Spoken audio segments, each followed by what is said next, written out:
कि जैसे मोहन करी वैसे हमला सारी के चला।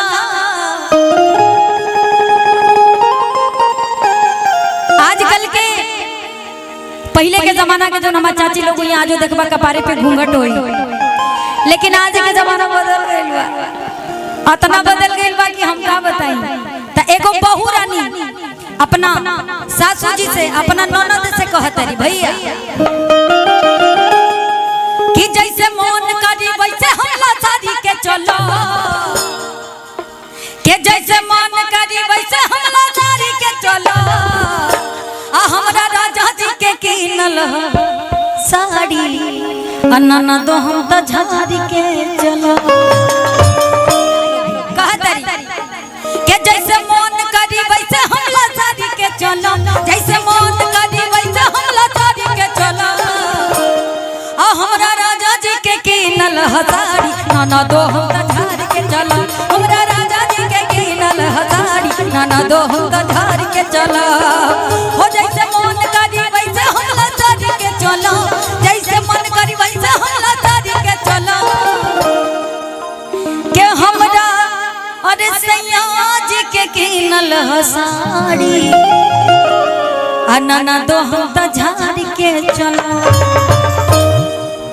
अच्छा में से बियाह के करके कर भइल बा, बियाह के करके तोहार तो हो गइल बा, हो गइल बड़ा मन दुखी बा ना। हाय नारायणपुर के चच्चा लोग के देख के तोहरो मन एकदम डगमगाते बा का है ना अतनी एने ध्यान दिया। ई लोग मतलब हमके लगत है भाई आगे है जितना लोग खड़ा बना मात्र मैट्रिक पास कैले होई, लेकिन प्यार मोहब्बत में सब प्रोफेसर बन के खड़ा भइल बा। सही बात है ना? हां हाई स्कूल में मात्र मैट्रिक पास भइल बड़न जा, ई सच्चाई बा का कैलेंडर भैया? सही बात बा। जैसे एकदम अरे बाप रे, मतलब जैसे इन लोग का दिल अरे बाप रे आवा के जैसे मन करी वैसे हम सारी के चलो, जैसे मन करी वैसे हम सारी के चलो। हमरा सैया जी के किनल साड़ी नाना दो हम त झाड़ी के चलो। हमरा सैया जी के किनल साड़ी नाना दो हम त झाड़ी के चलो।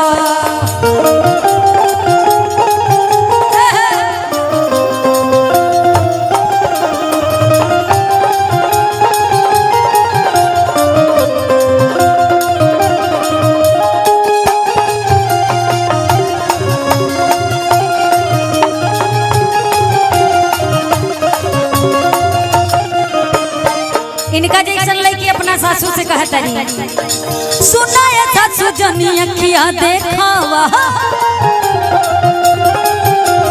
डरे वाला नहीं जनी हमें डरावा। सुना ये सासू जनी अखिया देखावा, डरे वाला नहीं हम जनी डरावा। लेकिन कहता नहीं अरे नारायणपुर बाजार में कम कहूँ चली। तू लोग तो हमके लगा तो कोबरा छाप मारेला। हाँ तब कौन सा? हमरा तो हुए लगे लड़का लोग ज्यादातर कोबरा छाप लगावेला।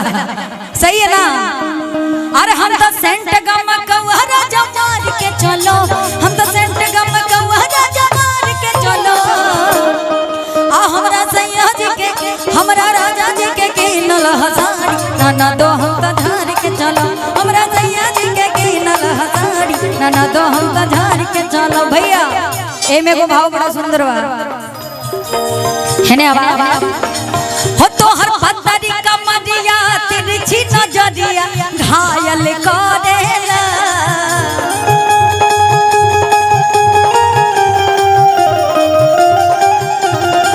हो तो हर पत्तरी कमरिया तिरछी नजरिया घायल करेला।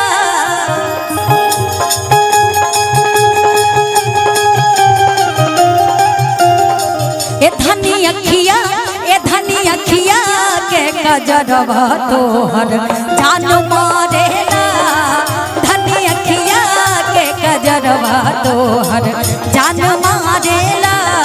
हो तोहर पतरी कमरिया तिरछी नजरिया घायल करेला। तोहर पतरी कमरिया तिरछी नजरिया घायल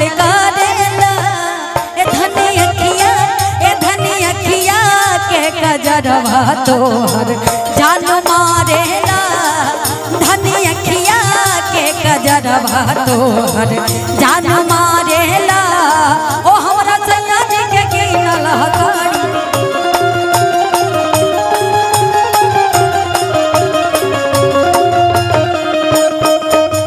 खत बने अपना राजा के कमाई कहा सासू हो के करस ल जाई खत बने अपना सैया के कमाई बोला सासू जी के करस ल जाई अरे हम तो साड़ी के पल्हा अपन झाड़ी के चलो के हम तो साड़ी के पल्हा अपन झाड़ी के चलो बाकी हमरा सैया जी के हमरा राजा जी के कीनल साड़ी नाना दो हम तो झाड़ी के चलो हमरा सैया जी के कीनल साड़ी नाना दो हम तो झाड़ी के चलो हमरा सैया जी के कीनल साड़ी नाना दो हम तो झाड़ी के चलो हमरा सैया जी के कीनल साड़ी नाना दो हम तो झाड़ी के चलो हमरा सैया जी के कीनल साड़ी नाना दो हम तो झाड़ी के चलो।